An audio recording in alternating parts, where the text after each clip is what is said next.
उत्तराखंड में लोकसभा चुनाव 2024 के लिए मतदान सुबह 7 बजे से शुरू हो गया है और इस वक्त हम उत्तराखंड सचिवालय में मौजूद मुख्य निर्वाचन अधिकारी का जो कंट्रोल रूम है जहां पे कि पूरी वेबकास्टिंग हो रही है वहां पे मौजूद है और हम देख सकते हैं किस तरह से तमाम पूरे राज्य पर जो 5 लोकसभा सीटें हैं वहां पर किस तरह से जो है वो नजर रखी जा रही है और निर्वाचन के तमाम जो अधिकारी कर्मचारी हैं वो अपनी जो पैनी नजर है वो पूरे जो मतदान हो रहा है उस पर बनाए हुए हैं। हम देख सकते हैं कि किस तरह से पोलिंग बूथ पर जो है वो मतदान की प्रक्रिया चल रही है। इस तरह से हम देख सकते हैं कि देहरादून की तमाम ये पोलिंग स्टेशन है जहां कर जो वेबकास्टिंग हो रही है। इसके अलावा ये उसके बगल में हरिद्वार है, इसके अलावा चमोली की हम देख सकते हैं और इस तरह से सभी जो जनपदों से है वहां से वेबकास्टिंग की प्रक्रिया हो रही है और एक पारदर्शी और एक स्वस्थ जो लोकतांत्रिक प्रक्रिया के तहत मतदान हो ये पूरी कोशिश जो है उत्तराखंड निर्वाचन के द्वारा की जा रही है। हमारे साथ अपर मुख्य निर्वाचन अधिकारी विजय जोगदंडे जी मौजूद हैं, बातचीत करते हैं। सर, किस तरह से पूरा जो आज का मतदान की प्रक्रिया सुबह 7 बजे से शुरू हुई, जो मॉक पोल हुआ उसके बाद किस तरह की जो चीजें सामने आई, कई जगह पे ईवीएम भी हमने देखा कि कुछ रिप्लेस करने की जरूरत पड़ी, किस तरह का पूरा असर रहा? देखिए, लोकसभा निर्वाचन की जो हमारी 5 लोकसभा सीट्स हैं सभी जगह पर शांतिपूर्ण ढंग से मतदान प्रारंभ हो गया है। मॉक पोल के दौरान कुछ मशीनों को रिप्लेस करने की आवश्यकता पड़ी थी जिसमें बीयू जो थी वो लगभग 35 रिप्लेस करने की आवश्यकता पड़ी और कंट्रोल यूनिट 40 बूथों पर रिप्लेस करने की आवश्यकता का ज़रूरत हुआ और वीपैट मशीन जो है 70 स्थानों पर रिप्लेसमेंट हुआ। उसके पश्चात सभी जगह पर 7 बजे से लेके 8 बजे के बीच में मतदान प्रारंभ हो गया था और सभी जगह से ऐसा कोई भी अप्रिय घटना अभी तक प्राप्त नहीं हुआ है। हालांकि कुछ बूथों पर जो है मतदान प्रारंभ होने के बाद भी मशीन को रिप्लेस करने की आवश्यकता है, बट वो इक्का दुक्का स्थान ही है और उन स्थानों पर भी मशीन को दोबारा से चेंज करते हुए कार्रवाई प्रारंभ कर दिया है। विजय जी, मैं यहाँ पे जो इस रूम में प्रक्रिया चल रही है उसके बारे में थोड़ा सा बारीकी से जानना चाहूंगा। जिस तरह से वेबकास्टिंग की हम बात करते हैं तो किस तरह से सारी आपकी टीम जो है काम कर रही है? देखिए, हमारे जो जितने भी हमारे राज्य के बूथ होते हैं उसमें से 50% बूथों पर वेबकास्टिंग करने का अनिवार्य निर्देश ईसीआई के द्वारा दिया गया था।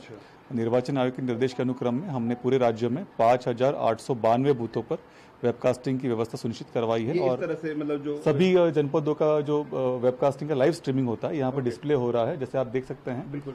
ये देहरादून और उत्तरकाशी जनपद के बूथों का डिस्प्ले हो रहा है और हम किसी भी बूथ को जाके देख सकते हैं। उदाहरण के लिए अगर हम देखना चाहें, आप जो है बूथ पहला वाला दिखाई चक्राता का 179 तो उस बूथ के अंदर होने वाली हर घटना को वेबकास्टिंग से हम रिकॉर्ड कर सकते हैं और वहाँ पे जो भी घटनाक्रम होता है, अगर इलेक्शन में कोई भीड़ ज्यादा हो जाती है या मतदान बाधित हो जाता है ये तो है कि उनको बता सकते हैं। बिल्कुल, वहां से आपको कोई सूचना आती है तो आप उसको यहीं से ट्रैक कर सकते हैं। मतलब क्या हो रहा है, क्या बात है, वो आप यहीं से चेक कर सकते हैं। अगर कहीं पर भी अगर पीठासीन अधिकारी को कोई सहायता भी आवश्यकता होती है तो यहाँ से देखकर हम उसकी मदद कर सकते हैं।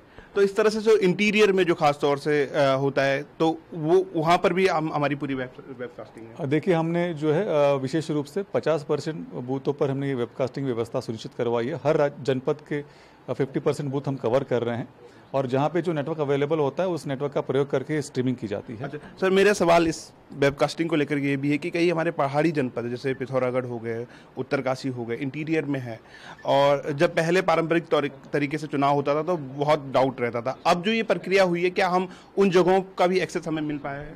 देखिए, जहाँ जहाँ पे नेटवर्क अवेलेबल होता है और अगर दुर्गम क्षेत्र भी होगा तो वहाँ के अवेलेबल नेटवर्क के आधार पर उनका लाइव स्ट्रीमिंग का व्यवस्था करते हैं और लाइव स्ट्रीमिंग होने से हमें कई मदद भी मिलती है। अगर कोई ऐसा बूथ है जो क्रिटिकल बूथ है, वल्नरेबल बूथ है या फिर ऐसे बूथ है जहाँ पर कुछ समस्या उत्पन्न होने की संभावना होती है तो उसको तत्काल निराकरण किया जाता है और प्रयास करते हैं कि उसका मतदान जो है सुचारू ढंग से संपन्न किया जाए। अभी तक की जानकारी के अनुसार पूरे राज्य भर में 24% से अधिक का मतदान हो चुका है 11 बजे तक और कहीं पर भी कोई अप्रिय घटना रिपोर्ट में नहीं आई। सर, ये मतदान जो हो रहा है ये किस तरह से हम देख रहे हैं कि अगर हम पिछले मतदानों की अगर हम बात करें तो इससे पब्लिक का मूड भी पता लगता है कि मतदान जो कि आपने इतनी कवायद इतने टाइम से की है तो क्या वो सक्सेसफुल हुई है? अभी तक का जो आकलन हम कर पा रहे हैं तो गत लोकसभा निर्वाचन 2019 में 11 बजे तक 23.5 का मतदान हुआ था परसेंट का और अभी जो मतदान हुआ है 24.83% का मतदान हुआ है। तो मतदान में वृद्धि दिखाई दे रही है और मुझे पूरे उम्मीद है कि शाम होते होते इस मतदान का जो हमारा पूर्व का जो प्रतिशत था उसको हम पार करने में सफल हो पाएंगे।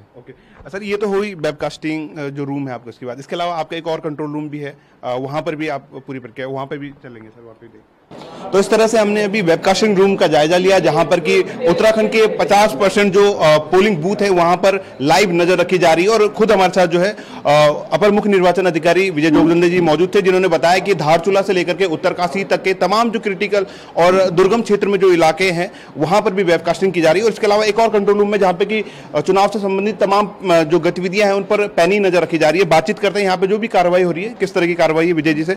सर, यहाँ पर जो कार्रवाई हो रही है वो किस तरह की कार्रवाई, किस तरह से आप नजर रख रहे हैं? देखिए, ये राज्य स्तरीय कंट्रोल रूम है और निर्वाचन के दृष्टिगत जो भी सूचनाएं जनपदों से आती हैं उस सबको यहाँ पे संकलित किया जाता है।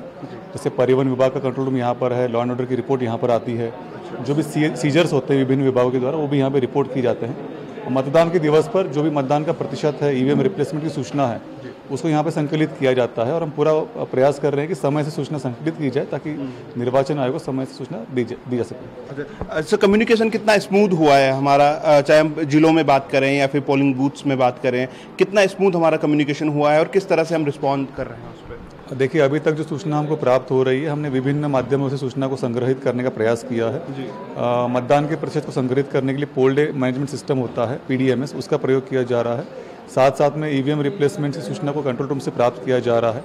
अन्य जो भी आवश्यकताएं होती हैं, जैसे परिवहन की आवश्यकताएं होती हैं या फिर समाज कल्याण विभाग के द्वारा व्हीलचेयर की आवश्यकता हो सकती है, वो समस्त व्यवस्था सुनिश्चित करने के लिए यहाँ पे अधिकारी तैनात किए हैं। सब यहीं से कोऑर्डिनेट हो रहा है, यहीं से सारी चीज़ें कोऑर्डिनेट हो रही है जी। तो इस तरह से हम देख सकते हैं कि पूरे जो अधिकारी कर्मचारी बैठे हुए हैं, ये सब जो डेटा है और उसको कलेक्ट करने की बात है या फिर चाहे सूचना है वो कलेक्ट करने की बात है। तो इस तरह से जो है उत्तराखंड में जो 2024 लोकसभा चुनाव के लिए पूरी तरह से जो निर्वाचन विभाग है वो अपनी नज़र बनाए हुए हैं और उस तरह से क्या कुछ उसमें सहूलियत है, किस तरह से चीज़ों को और ज़्यादा स्मूथ करना है, उसको लेकर के पूरी प्रक्रिया को यहाँ पे अंजाम दिया जा रहा है। और इस तरह से शाम 5:30 बजे तक जो है वो मतदान के क्या कुछ रुझान रहते हैं, किस तरह से मतदान होता है, किस तरह से मतदाता निकलकर पोलिंग स्टेशन तक आता है, ये शाम तक इसकी तस्वीर क्लियर हो जाएगी। अपने सहयोगी प्रवीण सोनकर के साथ मैं धीरज सजवान, ETV भारत, देहरादून।